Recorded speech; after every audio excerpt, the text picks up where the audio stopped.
Welcome back to united central. Let's discuss about നമ്മുടെ സ്വന്തം കോബി മൈനു. പുണ്യാളനായിട്ട് കൊണ്ടുതന്നതാണ് ഇവനെ. എറിക് ടെൻ ഹാഗ് വന്ന സമയത്ത് അദ്ദേഹം ഏറ്റവും കൂടുതൽ പ്രയോറിറ്റി കൊടുത്തുകൊണ്ടിരുന്നത് ഒരു മിഡ്ഫീൽഡറിനെ സൈൻ ചെയ്യാനായിരുന്നു. വേറെ ആരുമല്ല ഫ്രങ്കി ഡിയോങ് അല്ലെങ്കിൽ ആ ഒരു മോൾഡിലുള്ള പ്ലെയറിനെ സൈൻ ചെയ്യാന്നുള്ളത്. കാരണം അങ്ങനെ ഒരു പ്രോഗ്രസീവായിട്ട് ബോൾ ക്യാരി ചെയ്ത് പോകുന്ന പ്ലെയർ അല്ലെങ്കിൽ അത്രയും ഓൺ ദി ബോൾ എബിലിറ്റി ഉള്ള പ്ലെയർ നമ്മുടെ ടീമിൽ വേറെ ഉണ്ടായിരുന്നില്ല. ആകെ ഉണ്ടായിരുന്ന ഒരാൾ പോൾ പോഗ്ബ ആയിരുന്നു. പോൾ പോഗ്ബ അതിനു മുമ്പ് പോയി.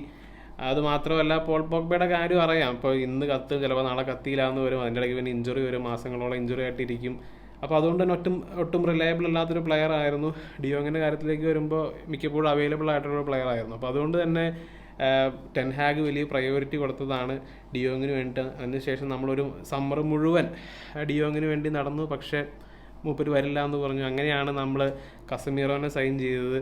അപ്പോഴും നമുക്കൊരു പ്രോഗ്രസീവായിട്ട് ബോൾ ക്യാരി ചെയ്തുകൊണ്ട് പോകുന്ന ഒരു പ്ലെയർ ഉണ്ടായിരുന്നില്ല. പക്ഷേ ഫൈനലി അതിനുള്ള സൊല്യൂഷൻ നമ്മുടെ അക്കാഡമിയിൽ തന്നെ വന്നു എന്നുള്ളതാണ്. കോബി മൈനുവിൻ്റെ രൂപത്തിൽ 18 വയസ്സുള്ള പ്ലെയർ, മാഞ്ചസ്റ്ററിലെ ലോക്കൽ ബോയ് തന്നെയാണ്. മാത്രമല്ല, ഒരു 18 വയസ്സുകാരൻ്റെ കളിയല്ല അവൻ. ഒരു 28 വയസ്സുള്ള ഒരാളുടെ ഇൻ്റലിജൻസും അതുപോലെ തന്നെ കഴിഞ്ഞ ദിവസം തന്നെ ചെയ്ത കാര്യം നമുക്കറിയാം.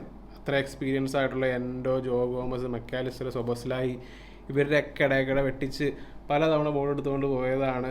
അപ്പം അത്രയും ക്ലോസ് കൺട്രോൾ ഉണ്ട്.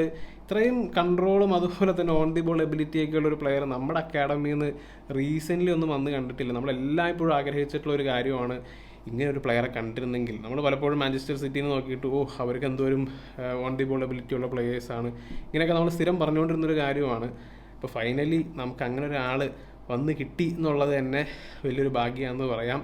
ഇപ്പം എന്തായാലും ഓവർ ഹൈപ്പ് ചെയ്ത് ആൾക്ക് ഇഞ്ചുറി ഒന്നും വരാതിരിക്കട്ടെ എന്ന് മാത്രമേ ഞാൻ പറയുള്ളൂ. കാരണം നമുക്ക് പലപ്പോഴും അറിയാവുന്നൊരു കാര്യമാണ്, ഒത്തിരി ഹൈപ്പൊക്കെ ചെയ്ത് കഴിയുമ്പോൾ അവസാനം എന്തെങ്കിലും ഗുലുമാലി ചെന്ന് പെടും, അല്ലെങ്കിൽ എന്തെങ്കിലും ഇഞ്ചുറി വരും, പിന്നീട് കരിയർ താഴെ പോകും. അപ്പം അങ്ങനെയൊന്നും നമ്മുടെ മൈനുവിൻ്റെ കാര്യത്തിൽ വരാതിരിക്കട്ടെ എന്നുള്ളത് മാത്രമാണ് എനിക്ക് ആഗ്രഹിക്കാനുള്ളൊരു കാര്യം. അപ്പോൾ അതുപോലെ തന്നെ പറയാനുള്ളൊരു കേസ് എന്ന് വെച്ച് കഴിഞ്ഞാൽ ഇവനെ ഓവർ പ്ലേ ചെയ്യാതിരിക്കാനായിട്ട് ശ്രദ്ധിക്കണം. ഇപ്പോൾ ഗാവി അതുപോലെ തന്നെ പെഡ്രിയുടെ ഒക്കെ കാര്യം എടുത്താൽ അറിയാം. ആ നാഷണൽ ടീമിലും ഒരു മെയിൻ കളിക്കാരായിരുന്നു, അതുപോലെ തന്നെ ബാർസലോണയുടെയും മെയിൻ കളിക്കാരായിരുന്നു. പക്ഷേ ഫൈനലി ഇപ്പോൾ അവരുടെ കരിയറിലേക്ക് നോക്കിക്കഴിയുമ്പോൾ നിരന്തരം ഇഞ്ചുറിയാണ്. അപ്പോൾ അങ്ങനെയുള്ള പ്രശ്നങ്ങളൊക്കെ വരാതിരിക്കുക എന്നുള്ള കാര്യം നമ്മൾ ശ്രദ്ധിക്കേണ്ടതാണ്. അപ്പോൾ ആക്ച്വലി സൗത്ത് ഗേറ്റ് നാഷണൽ ടീമിലേക്ക് വിളിക്കാതിരുന്നപ്പോൾ എനിക്ക് പേഴ്സണലി ഭയങ്കര സന്തോഷമായിരുന്നു. പക്ഷേ ലിവർപൂളിനെതിരെയുള്ള പെർഫോമൻസ് കണ്ടപ്പോൾ പുള്ളിക്കാരൻ നാഷണൽ ടീമിലേക്ക് വിളിച്ചു. അപ്പോൾ അതിൻ്റെ ഇടയ്ക്ക് ഇപ്പോൾ സൗത്ത് ഗേറ്റിനെ ചിലപ്പോൾ യുണൈറ്റഡിൻ്റെ മാനേജർ ആക്കും എന്നുള്ള തരത്തിൽ റൂമേഴ്സ് വരുന്നുണ്ട്. അതും വളരെ റിലയബിൾ ആയിട്ടുള്ള ആൾക്കാരൊക്കെയാണ്. മാർക്ക് കോഗ്ഡൻ, അലക്സ് ക്രൂക്ക്, ഇങ്ങനെയുള്ള ആൾക്കാരൊക്കെ പറയുന്നുണ്ട്. എന്താണ് എൻ്റെ സത്യാവസ്ഥ എന്നറിയില്ല. മറ്റൊരു ബ്രെക്സിറ്റ് FC ആക്കാനുള്ള പരിപാടിയാണോ, ഇനിയിപ്പോൾ ഇനിയോസിൻ്റെ പ്ലാൻ ഒരു ബ്രിട്ടീഷ് സ്കോർ ഉണ്ടാക്കാനാണോ എന്നൊന്നും അറിയില്ല. ഇപ്പം അങ്ങനെ വരുവാണെങ്കിൽ ഞാൻ കളി കാണൽ നിർത്തും. അതുപോലെ തന്നെ ചാനലിലും വീഡിയോ പ്രതീക്ഷിക്കേണ്ട. കംപ്ലീറ്റ് ദുരന്തമായിരിക്കും, ആ കാര്യത്തിൽ യാതൊരു സംശയമില്ല. ഒരു പക്ക ബോട്ട്ലറാണ്. പുള്ളിനെയൊക്കെ നിർത്തുന്നതിലും ഭേദം, അല്ലെങ്കിൽ കൊണ്ടുവരുന്നതിലും ഭേദം ടെൻ ഹാഗിനെ തന്നെ നിർത്തുന്നതാണ്. അറ്റ്ലീസ്റ്റ് നമ്മൾ ഫൈനലുകളിലേക്കൊക്കെ പോകുന്നുണ്ട്. എന്തായാലും സൗത്ത് ഗേറ്റിൻ്റെ കാര്യം അവിടെ നിൽക്കട്ടെ.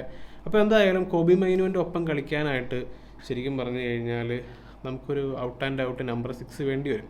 ഇപ്പോൾ ഈ കോബി മൈനുവിൻ്റെ കാര്യം പറയുമ്പോഴും എൻ്റെ കരിയറിൽ ഇനി അവൻ ഏത് രീതിയിലേക്കാണോ കൊണ്ടുപോകുന്നത് എന്നുള്ളതും ഒരു ചോദ്യമാണ്. ഇനി അവനൊരു ബോക്സ് ടു ബോക്സ് മിഡ്ഫീൽഡറായിട്ട് തുടരുമോ, അതോ ഒരു ഡിഫൻസീവ് മിഡ്ഫീൽഡ് സ്റ്റൈൽ പ്ലെയറായിട്ട് മാറുമോ, ക്യാൻറ്റീനൊക്കെ പോലെ. ഇപ്പോൾ 2 പണിയും പുള്ളിക്കാരൻ ചെയ്യാറില്ല. ഇപ്പോൾ കഴിഞ്ഞ ദിവസമാണെങ്കിലും ബോക്സിലൊക്കെ ഇട്ട് ടാക്കിൾ ചെയ്യണ കണ്ടു. ഓടി നടന്ന് പണിയെടുക്കുകയും ചെയ്യും, ടാക്കിൾ ചെയ്യുകയും ചെയ്യും, ബോൾ കൊണ്ടുപോകാൻ അറിയാം. അപ്പോൾ ഒരു ഹൈബ്രിഡ് ആയിട്ടുള്ളൊരു പ്ലെയറാണ് കോബി മൈനു. അപ്പോൾ എന്തായാലും നിലവിൽ ആളുടെ ഒപ്പം ഒരു നമ്പർ 6 വേണ്ടി വരും, നല്ല സ്ട്രോങ് ആയിട്ടുള്ള ഒരാൾ. ഇപ്പോൾ കസമീറോയുടെ കാര്യം പറയുകയാണെങ്കിൽ കസമീറോക്ക് മുമ്പൊന്നും കണ്ടിട്ടില്ല. ഈ റയലിൽ കളിക്കുന്ന സമയത്തോ അല്ലെങ്കിൽ വന്ന വർഷമൊക്കെ ആണെങ്കിൽ അത്ര കാര്യമായിട്ട് ഇഞ്ചുറി ഒന്നും വരാതിരുന്നൊരു പ്ലെയർ ആയിരുന്നു. പക്ഷേ ഇപ്പോൾ റീസെൻ്റ്ലി നമ്മൾ നോക്കിക്കഴിയുമ്പോൾ ഇഷ്ടം പോലെ ഇഞ്ചുറിയാണ്. ഇപ്പോൾ പ്രായം കൂടുന്നവർ ഇഞ്ചുറികളുടെ ഇത് ഫ്രീക്വൻസി കൂടിക്കൊണ്ടേ ഇരിക്കുകയുള്ളൂ. അപ്പോൾ അതുകൊണ്ട് തന്നെ നമുക്ക് വേറൊരു നമ്പർ 6 വേണ്ടി വരും, ടെനേഷ്യസ് ആയിട്ടുള്ള. പക്ഷേ ഇപ്പോൾ ഇന്ന് റൊമാനോ പറയുന്നത് കേട്ടത് നമ്മളൊരു ഡിഫൻസീവ് മിഡ്ഫീൽഡ് സൈനിങ് നടത്തില്ല എന്നുള്ള തരത്തിലും റൊമാനോ ഒക്കെ പറയാനുണ്ട്. അപ്പോൾ അതുകൊണ്ട് തന്നെ ആ ഒരു ഏരിയ നമുക്ക് വർഷങ്ങളായിട്ട് പ്രശ്നമുള്ളൊരു ഏരിയ ആണ് ഡിഫൻസീവ് മിഡ്ഫീൽഡ് ഏരിയ. അത് വീണ്ടും ഇഗ്നോർ ചെയ്യാൻ പോകാമെന്ന് തോന്നുന്നു. അപ്പോൾ എന്തായാലും what do you guys think, എന്താണ് നിങ്ങൾക്ക് തോന്നുന്നത് എന്നുള്ള കാര്യം തീർച്ചയായും കമൻ്റ് ആയിട്ട് ഇടുക. നമുക്ക് മറ്റൊരു വീഡിയോയുമായി കാണാം.